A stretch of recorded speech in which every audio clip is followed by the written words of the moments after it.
چگونه ظرف 5 دقیقه به خواب بریم؟ شاید برای شما هم پیش اومده باشه که وقتی یک قرار خیلی مهمی دارید و باید شب زود بخوابید تا صبح زود بیدار بشید، نتونسته باشید خواب خوبی داشته باشید. احتمالاً راه‌های سریع به خواب رفتن رو بارها در گوگل جستجو کردید.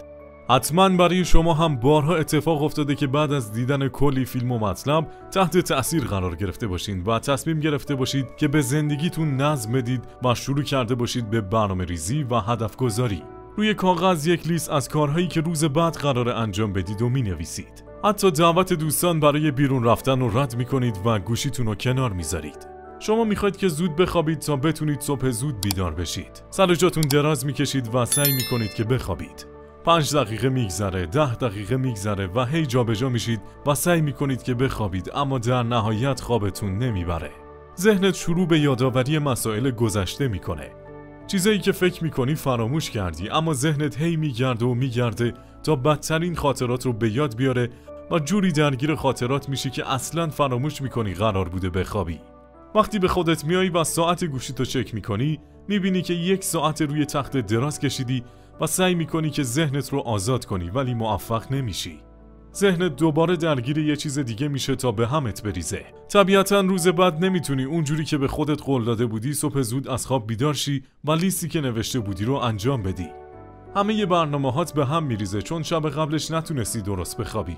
اگه دفعه دیگه این مشکل براتون پیش اومد، من یک راه حل براتون دارم. من هم دقیقاً همین مشکل رو داشتم و کاملاً تصادفی راه حلش رو پیدا کردم.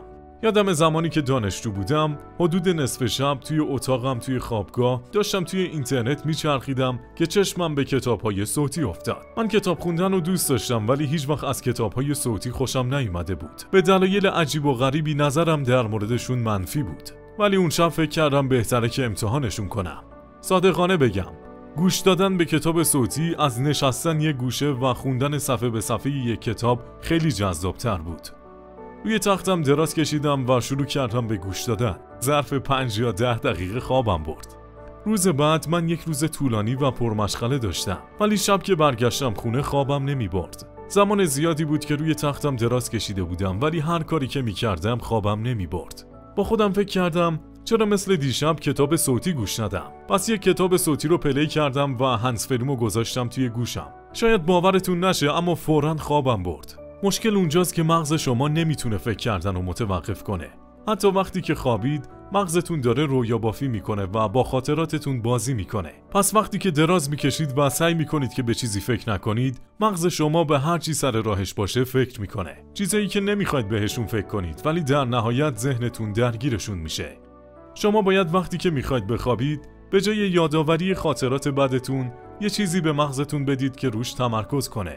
یادتونه زمانی که بچه بودید، پدر و مادرتون براتون قصه تعریف می‌کردن و شما وسطاش خوابتون می‌برد. این چیزیه که مغز شما نیاز داره، نه ضرورتاً یک کتاب صوتی، بلکه هر چیزی که بشه بهش گوش کرد. فقط اون فیلم نباشه یا چیزی که مجبور باشید تماشاش کنید. یه چیزی که بتونید وقتی روی تختتون دراز کشیدید و چشماتون بسته است بهش گوش بدین. مثل پادکست‌های مورد علاقتون یا یک مصاحبه. امتحانش کنید و تاثیرش رو در به خواب رفتنتون ببینید. خب، امیدوارم که از دیدن این ویدیو لذت برده باشید و منتظر نظراتتون هستیم.